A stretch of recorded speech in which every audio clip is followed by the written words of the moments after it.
Bu videoda biz matematik tenglamalar, tengsizliklar, funksiyalarning grafiklari, matrisalar ustida bajariladigan amallarning yechimlarini vizual ko'rish imkoniyatlarini beruvchi Desmos platformasi bilan tanishib o'tamiz.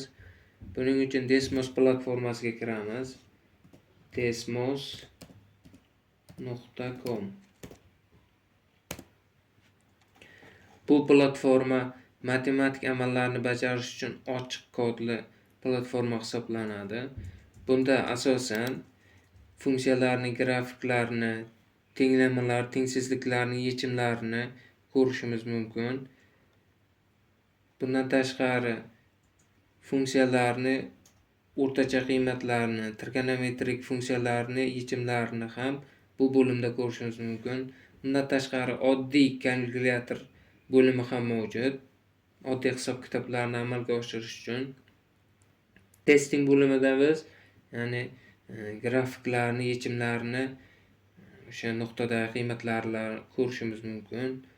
Matritsa bo'limida bunda matrisalar ustida bajariladigan amallar, qo'shish, ayirish, matritsaning determinantini topish, teskarisini topish amallarni bajarishimiz mumkin.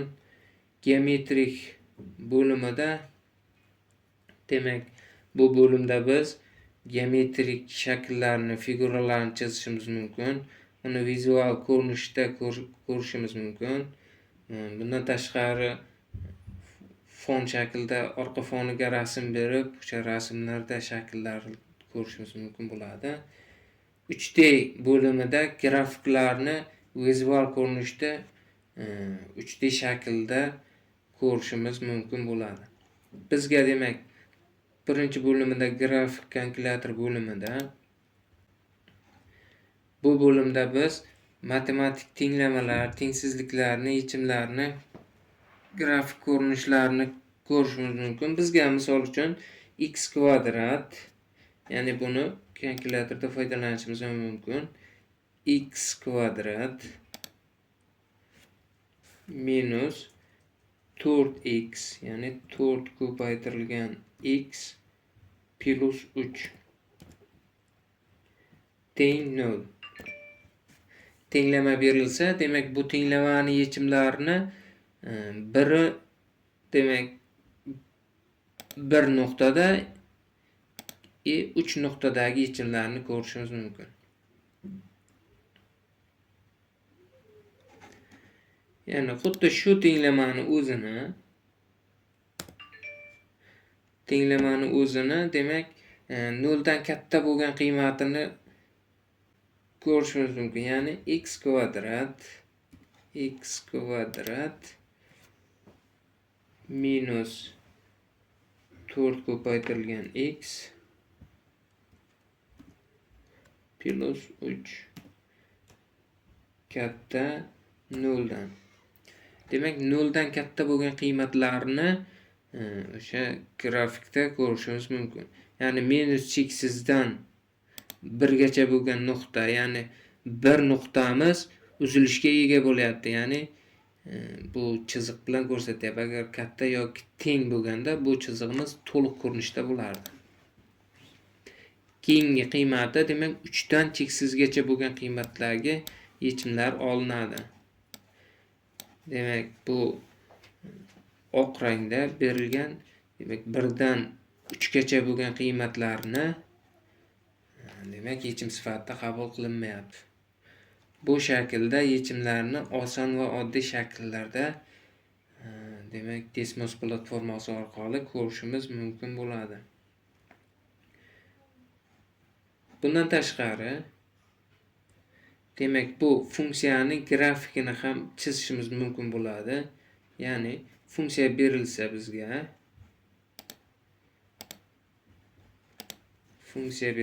ya'ni y teng o'sha funksiyani hisoblaymiz. Y teng x kvadrat minus 4 ko'paytirilgan x plus 3 degan funksiya berilsin. Demak bu funksiyamiz demak parabola ko'rinishda berilgan. Buning grafikini demak vizual ko'rinishda ko'rishimiz mumkin bo'ladi. Bu funksiyaga misol sifatida kesib o'tuvchi yana bitta funksiya berilsin. Y teng x plus 3 degan. Demak, bu ikkita funksiyaning kesish nuqtalarini ham ko'rishimiz mumkin. Ya'ni kesish nuqtalarida bu funksiyaning yechimlari mavjud bo'ladi. Ya'ni bu nuqtadagi qiymati 5 va 8, bu nuqtadagi qiymati 3 0 nuqtadagi qiymatlarni ko'rishimiz mumkin. Ya'ni y teng x kvadrat minus 4x plus 3 funksiyaning grafigi y teng x plus 3 funksiyaning grafigi demak bu nuqtalarda kesishini ko'rishimiz mumkin bo'ladi. Bundan tashqari demak grafikdan tashqari oddiy demak funksiyalarning nuqtadagi yechimlarini topish uchun bu bo'limdan foydalanamiz. Ya'ni bunda trigonometrik funksiyalar, logaritmik funksiyalar, ya'ni y darajasi x ko'rinishidagi funksiyalar berilsa yoki o'rtacha qiymatlarni topish kerak bo'lsa, demak biz bu kalkulyatordan foydalanishimiz oddiy va samarali bo'ladi. Ya'ni bizga o'rtacha qiymatini topish uchun main funksiyasidan foydalanishimiz mumkin. Misol sifatida 1 dan 5 gacha bo'lgan sonlarning o'rtachasini topish uchun foydalanamiz. Ya'ni 1, 2, 3, 4, 5 gacha bo'lgan sonlarning o'rtachasi, ya'ni avtomatik ravishda bizda hisoblab ko'rsatilyapti. 3 ga tengligini ko'rishimiz mumkin. Ya'ni o'rtachasini topishda nechta son berilsa, shu sonni qo'shib soniga bo'lardik. 1 dan 5 gacha bo'lgan sonlarning yig'indisi 15. 15 ni demak soniga bo'lsak, 5 ga bo'lsak, 3 ga tengligini ko'ramiz. Bundan tashqari, demak oddiy kalkulyator bo'limi ham mavjud. Demak, oddiy kalkulyator bo'limida oddiy hisob-kitoblarni bajarishimiz mumkin bo'ladi. Testing bo'limida biz o'sha grafiklarni yechimlarini ko'rishimiz mumkin yoki oddiy kalkulyatorda hisoblashimiz, funksiyalarni o'sha trigonometrik funksiyalarni hisoblashimiz, o'rtacha qiymatlarni oddiy va samarali yechimlarni olishimiz mumkin bo'ladi. Grafik bo'limida ham demak test qilish uchun testing bo'limini tanlaymiz va boya ko'rib o'tgan grafik bo'limida ko'rgan funksiyalarga yechimlarimiz, demak bu yerda ham o'sha natijalarni olishimiz mumkin bo'ladi. Demak,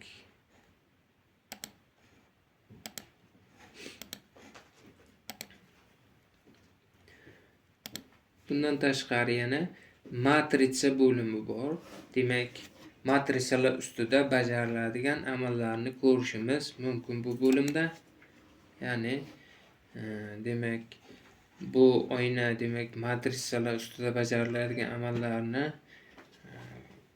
matrisalarni kiritishimiz mumkin. Misol uchun nev matrisa desam, demak bu bo'limda 2 ga 2, ya'ni ikkita ustun, ikkita satr iborat matrisani hosil qilib beradi.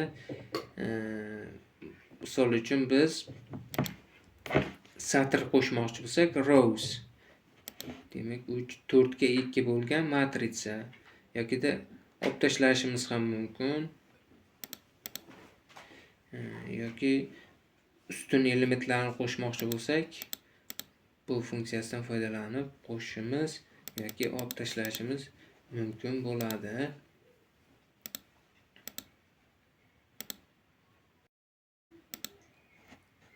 Bizga misol uchun bu matritsamiz 1, 2, 3, 4 ko'rinishda berilgan bo'lsin.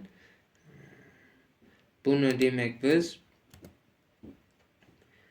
bu matrisani misol sifatida determinantini topish talab qilinsa, demak biz det demak o'sha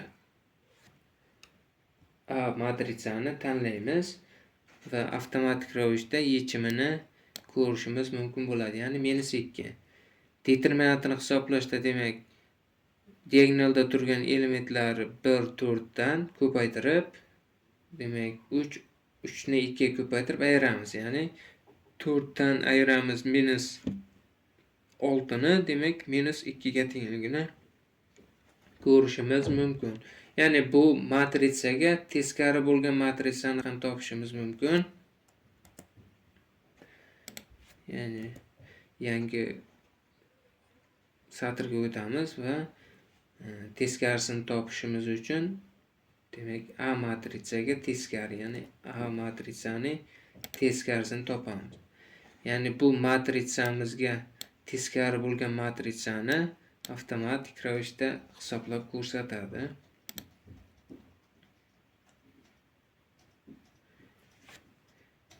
Bundan tashqari bizga B matritsa berilsa, misol uchun B matritsa berilsa, B matritsamiz 3 4 5 6 bo'lsin.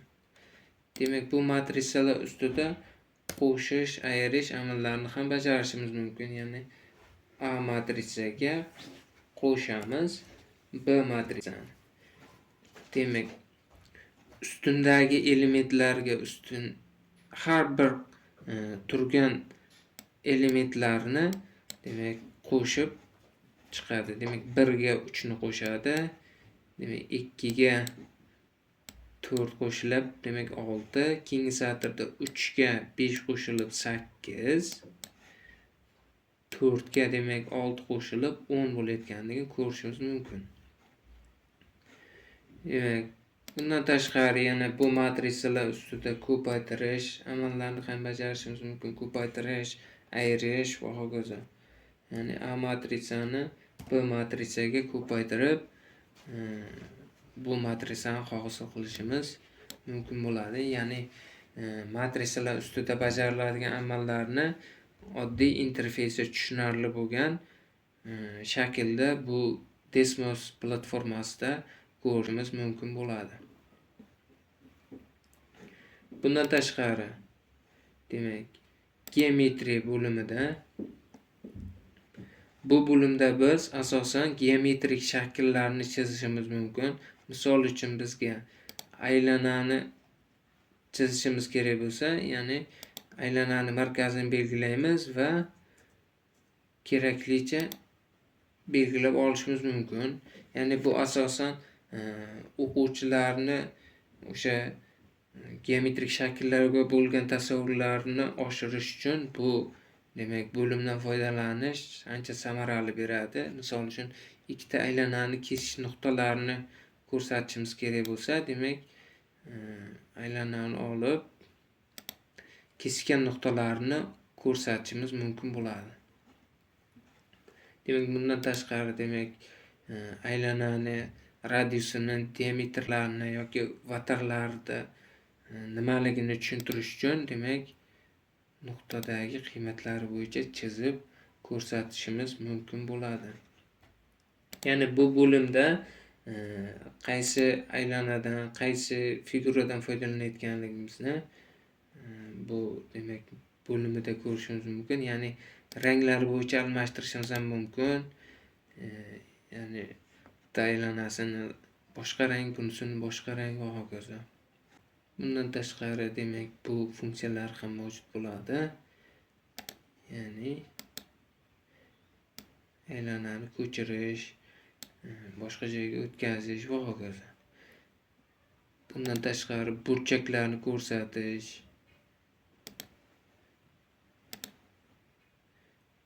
burchakka burish va hokazo. Misol uchun aylanani 50 gradusdagi yoyini ko'rsating desa, misol uchun mana bu burchakni tanlashimiz mumkin. Ya'ni bu nuqta bilan bu nuqta 50 gradusli yoyni tortib turibdi yoki shu shaklda ko'rishimiz mumkin, ya'ni bundan bungacha. Demak, bu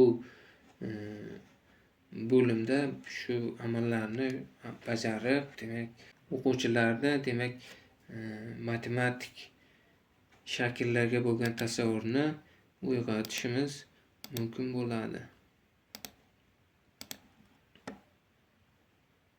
Bundan tashqari, yana Desmosning 3D demak grafiklarni 3D shaklda ham ko'rish imkoniyati mavjud.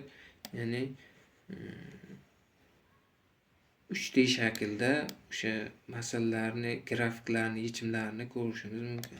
Misol uchun bizga o'sha ko'rib o'tgan y teng x kvadrat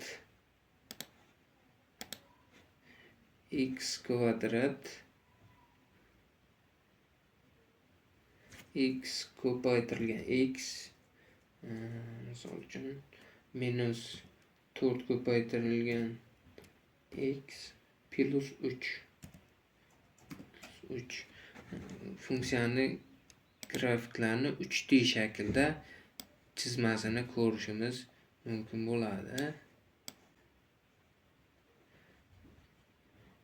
Ya'ni bundan tashqari, demak, ko'rib o'tgan y teng x plus 3 funksiyani bu nuqtada kesib o'tirishini boya ko'rib o'tdik bo'limda.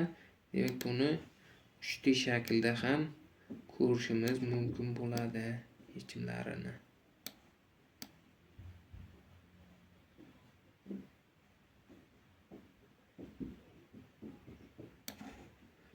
Demak, bu nuqtadagi qiymatlarni o'chirib ko'rishimiz ham mumkin.